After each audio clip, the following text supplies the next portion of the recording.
Mesdames, Messieurs, c'est toujours un réel plaisir de vous retrouver sur Panafricanist TV. Vous connaissez nos pages YouTube, Facebook, Instagram, TikTok. Bonjour, bienvenue à toutes et à tous à cette autre édition de Parole panafricaniste.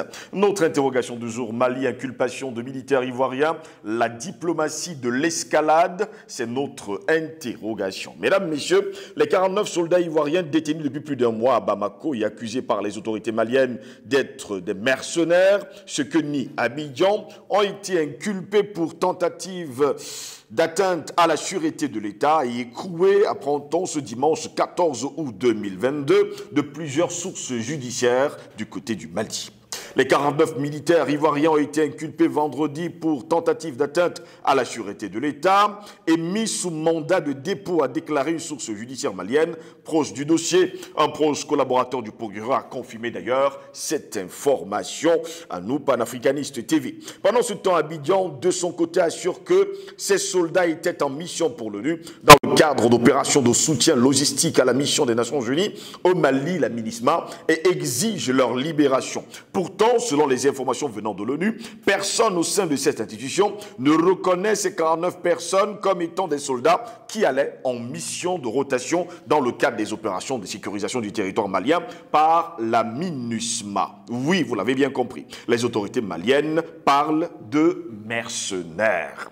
Bamako avait d'ailleurs privilégié il y a quelques semaines le dialogue avec Abidjan en exigeant des conditions pour la libération de ces mercenaires. Mais du côté d'Abidjan, rien n'est sorti justement et il faut le dire, les autorités ivoiriennes n'ont pas du tout accepté ces conditions. Ouattara, manipulé par Macron, était allé jusqu'à menacer le Mali d'une éventuelle coupure d'électricité dans le cas où Bamako ne libérait pas ses soldats. Jusqu'à preuve de contraire, et visiblement, la négociation conduite par le Togo n'a pas permis aux deux parties d'enterrer la hache de guerre. Selon une source proche des discussions engagées sous l'égide du Togo, les discussions pourtant avancées ont buté sur certains points, ce qui peut expliquer ce retour judiciaire en force dans le dossier. Les négociations pourraient continuer selon certaines informations, mais pour l'heure, ces 49 personnes doivent d'abord être écroué. Voilà pourquoi nous nous interrogeons. Mali, inculpation de militaires ivoiriens, la diplomatie de l'escalade, c'est notre grande interrogation. Pour répondre à nos questions, nous sommes avec Albert Anatole Aïssi, journaliste d'investigation et surtout directeur de publication du journal Le Cactus. Albert Anatole Aïssi, bonjour, bienvenue à vous. Bonjour à vous, Steve Joselangos.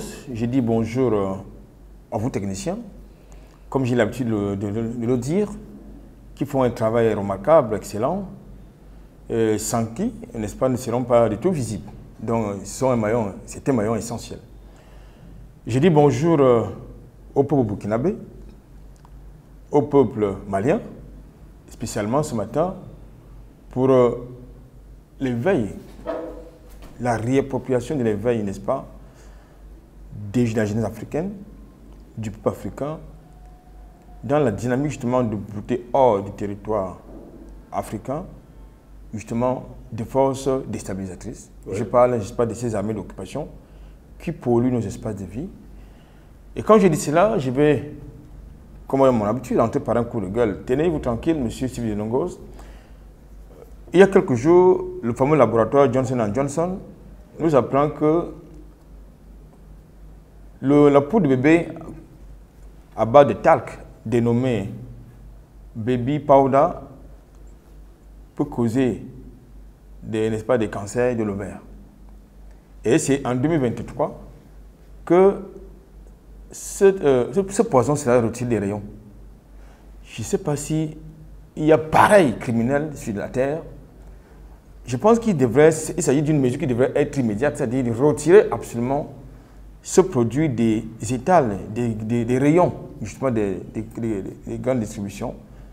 En tout cas, dans mon pays, le Cameroun, en Afrique, mon continent, j'ose croire que nos dirigeants vont prendre les responsabilités en retirant des rayons ce poison. Merci pour l'invitation. Albert Anatole, ici, vendredi dernier, les 49 militaires ivoiriens ont été écroués jusqu'à preuve de contraire. Là-bas, les autorités maliennes parlent toujours de mercenaires.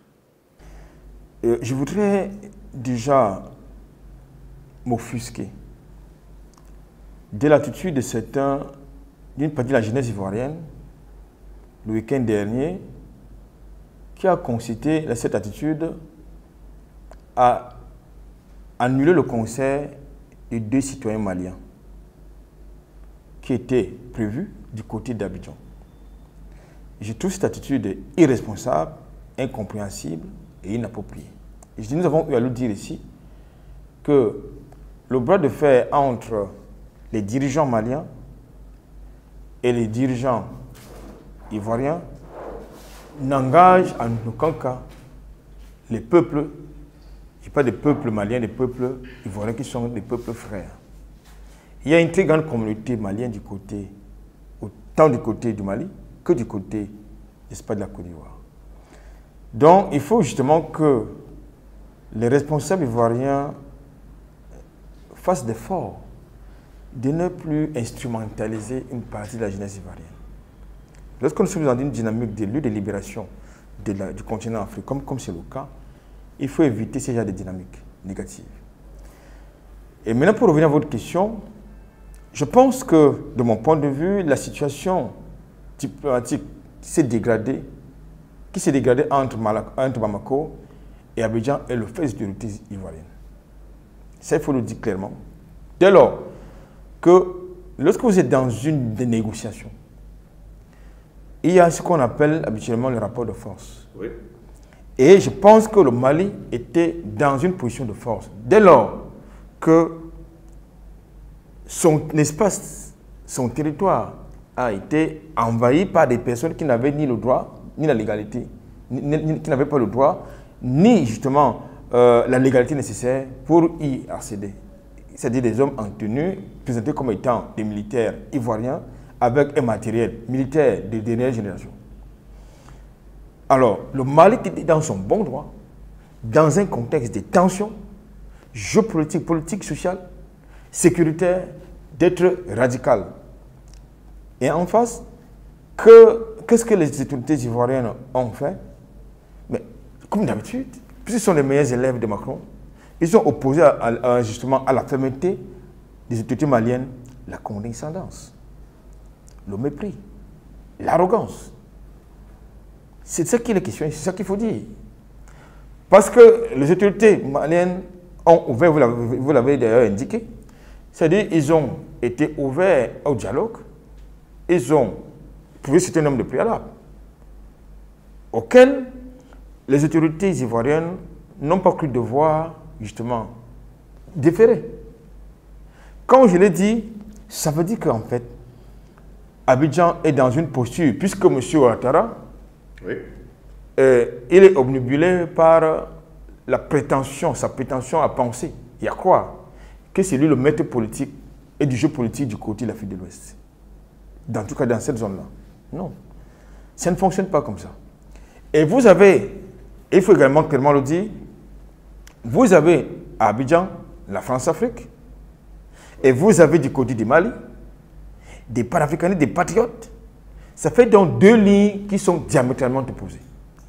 Et de ce point de vue, je pense que nous ne pouvons que soutenir l'attitude des autorités maliennes et condamner justement l'attitude des autorités ivoiriennes qui s'inscrit, comme je viens de le dire, dans le prolongement de la France-Afrique sur le continent africain. Albert Anatola ici, jusqu'à preuve de contraire, selon certains analystes, la France, qui veut revenir du côté du Mali, veut entrer par une fenêtre en créant justement l'escalade entre les 2 nations, qui sont des nations frères, des pays frères, le Mali et la Côte d'Ivoire. C'est comme ça que ça a toujours fonctionné. C'est-à-dire qu'il faut créer toujours des dynamiques de déstabilisation, comme il l'indiquait. Oui. Et pourquoi? Vous savez, la guerre, ça nourrit une certaine économie. Oui. En France, aux États-Unis comme ailleurs, c'est quand vous avez la guerre que les affaires marchent, que ça tourne. À plein régime. Donc il faut organiser les guerres pour justement nourrir, donner de l'oxygène au complexe militaro-industriel français, américain et les autres. Ils sont dans cette dynamique. Et vous savez, depuis plusieurs mois déjà, nous le disons, l'annonçons, qu'en plus des influences géopolitiques dont l'Afrique va être l'objet, vous avez des projets de déstabilisation qui sont en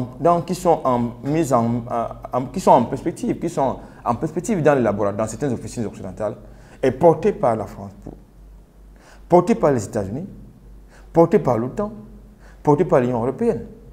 Donc, lorsque nous mettons régulièrement en perspective la politique africaine de la France, qui ne devrait plus avoir sa raison d'être sur le continent africain en 2022, puis ça a été annoncé par Macron en 2017, comme quoi il n'y aura plus de politique africaine de la France, mais nous voyons tout le contraire. Donc dans cette politique africaine de la France, il est question justement de maintenir le paternalisme que vous connaissez, de maintenir l'ingérence à travers la France-Afrique, à travers l'Agence française de développement, à travers tous ces mécanismes, à travers ce que vous appelez les centres culturels français.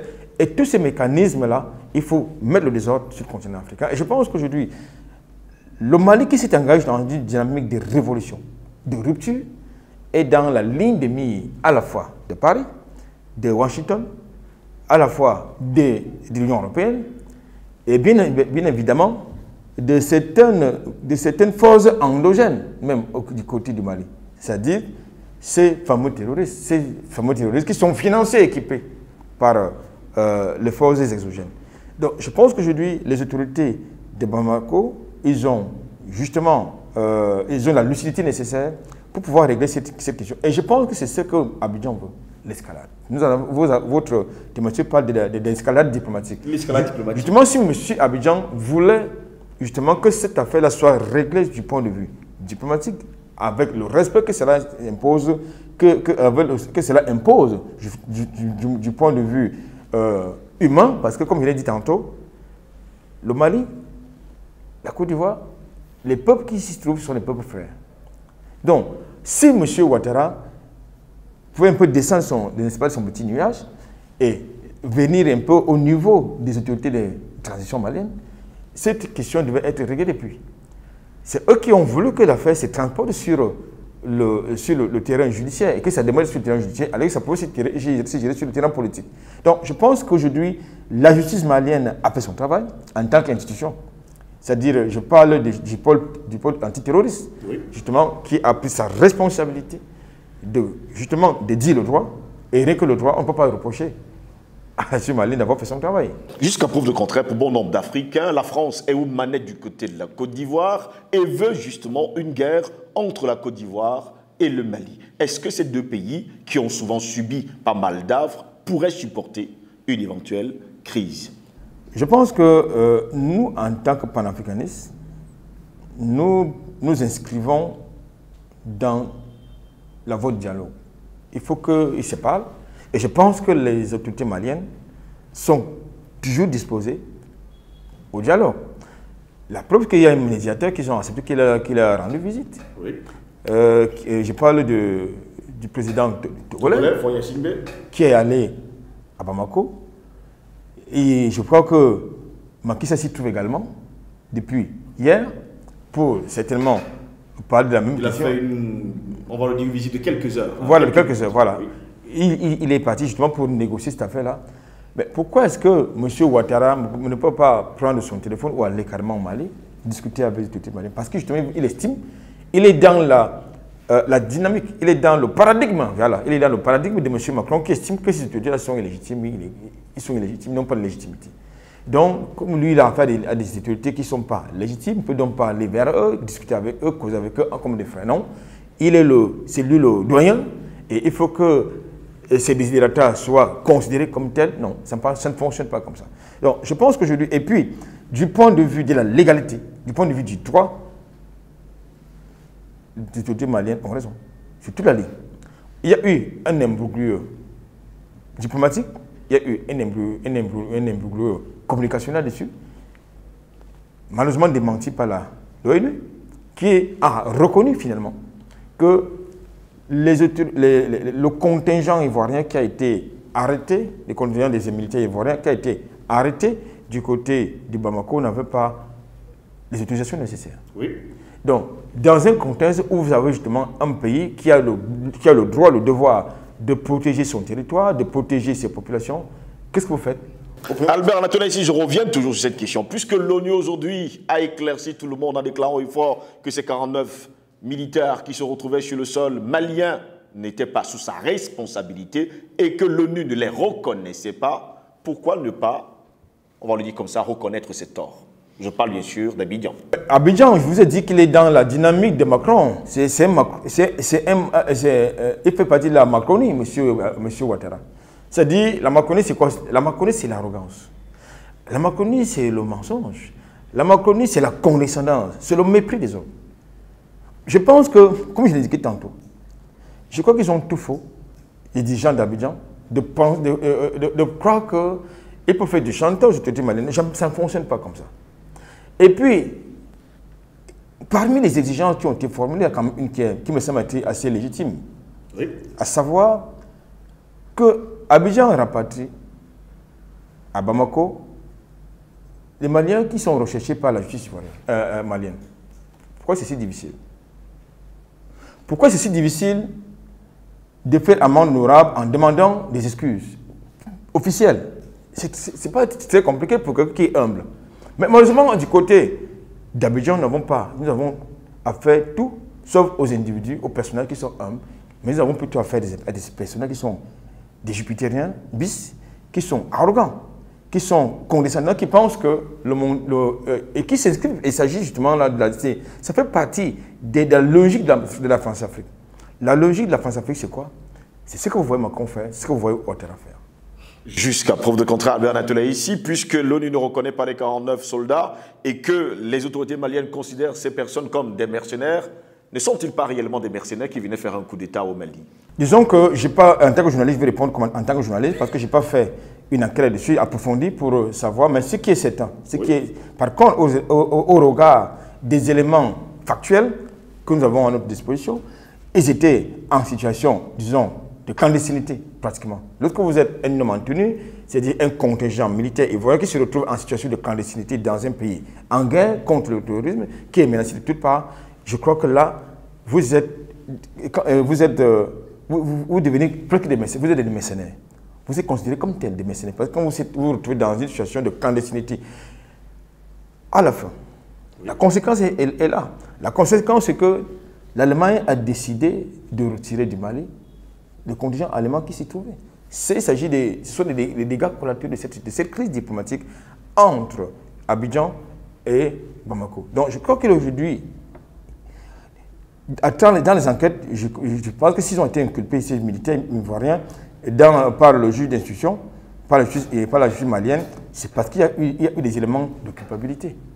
Il y a eu des éléments à charge contre eux. Donc la réponse est là, la conséquence est là.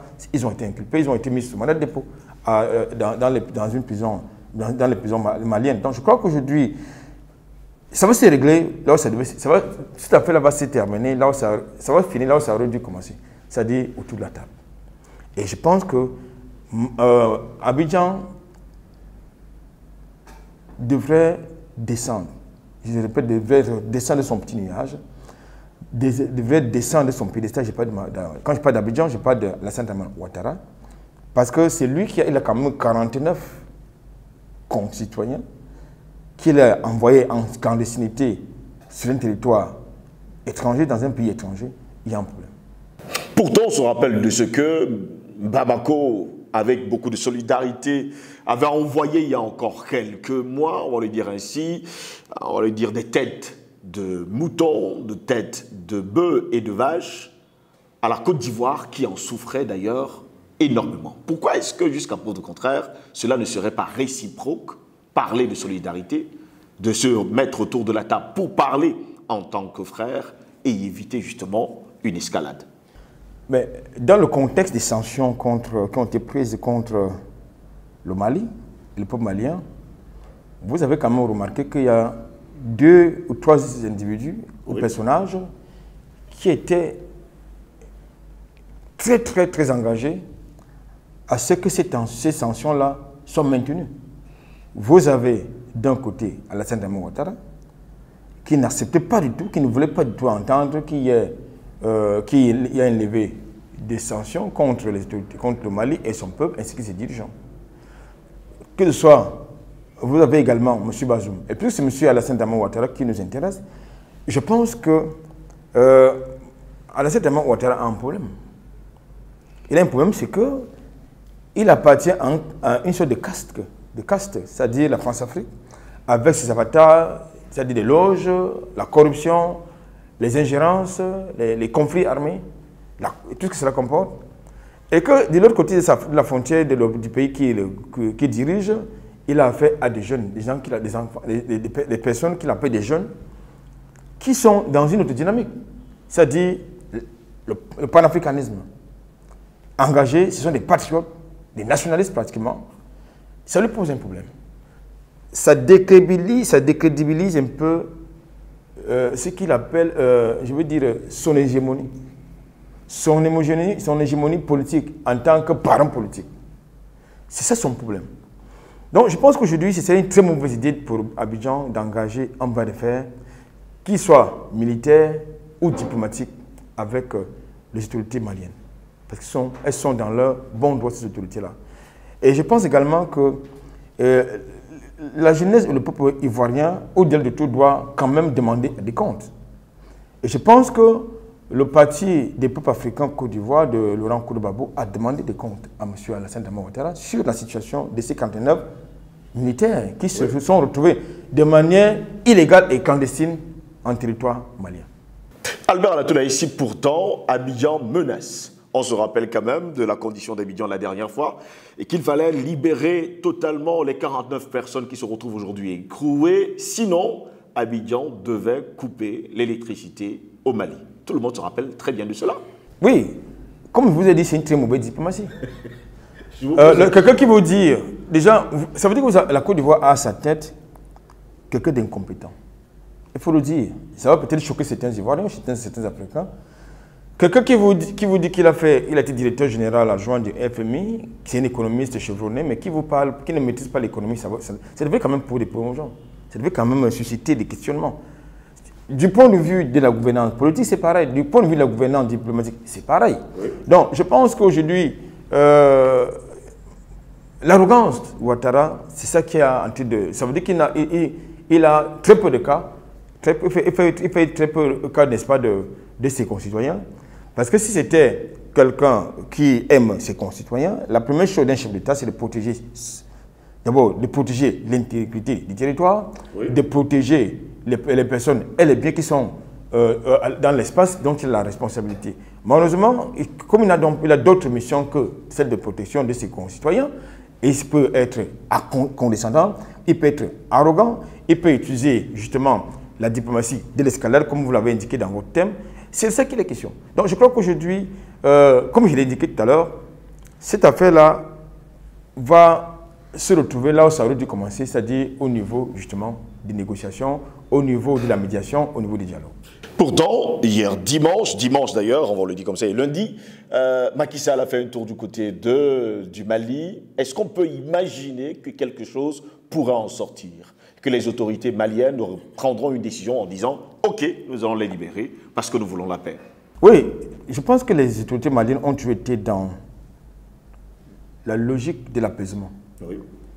Mais exigent en même temps le respect, que ce soit de leurs institutions, que ce soit des personnes qui les incarnent. Ces autorités-là ont toujours été dans cette dynamique. Mais sauf que vous avez en face des gens qui servent d'autres intérêts. Je pense que le Mali, je veux dire les autorités maliennes, oui, ont demandé trois petites choses de notre point de vue, c'est trois petites choses, qui ne coûtent rien à quelqu'un qui n'est pas orgueilleux, qui ne coûtent rien à quelqu'un qui n'est pas arrogant. Trois petites choses. D'abord, des excuses officielles. Et je pense que dans la salle où se trouvaient ces réunions de négociation, ce sont les responsables de l'état-major ivoirien qui ont carrément claqué la porte. Les premiers, ils sont partis. Ça veut dire qu'ils sont venus avec des instructions précises. Que c'est ça ou c'est pas ça. Si c'est pas ça, vous claquez la porte. C'est eux qui ont fermé la porte au dialogue. Ce sont, je veux dire, les émissaires ivoiriens qui ont claqué la porte. Deuxième chose, les autorités maliennes ont exigé, n'est-ce pas, d'Abidjan, justement, d'envoyer à Bamako les citoyens maliens qui sont recherchés par la justice, par la justice malienne. Ça n'a pas été respecté. Maintenant, qu'est-ce que vous voulez donc exiger? Mais le chantage, ça ne fonctionne que ça. C'est comme ça que ça fonctionne du côté d'Abidjan. Lorsque les Maliens ont officiellement, de manière légitime, demandé le départ justement de Barkhane et alliés, qu'est-ce que Abidjan a sorti? Abidjan a suggéré aux autres pairs, n'est-ce pas, de la CEDEAO, les sanctions contre le Mali, contre le peuple malien. Mais oubliant qu'il y aurait forcément un retour de bâton de ces sanctions. C'est donc ce retour de bâton qui a conduit au fait que vous venez d'évoquer, c'est-à-dire l'envoi du côté de la Côte d'Ivoire, n'est-ce pas, je veux dire des cargaisons de caprins et de bovins par les autorités maliennes. Ça veut donc dire que ces autorités-là ont été dans une dynamique d'apaisement. Et elles sont en droit, ces autorités, d'exiger le respect qui est dû à leur statut d'autorité malienne, qui est dû au peuple malien, qui est dû à l'État malien, qui est un État souverain. Merci à vous, Albert Alatola, ici, d'avoir été les nôtres ce matin. Ça fait un plaisir. Mesdames et messieurs, au plaisir de vous retrouver très prochainement. Bonne journée à toutes et à tous, mais surtout, restez sur Panafricanist TV. L'information est en continu sur notre chaîne.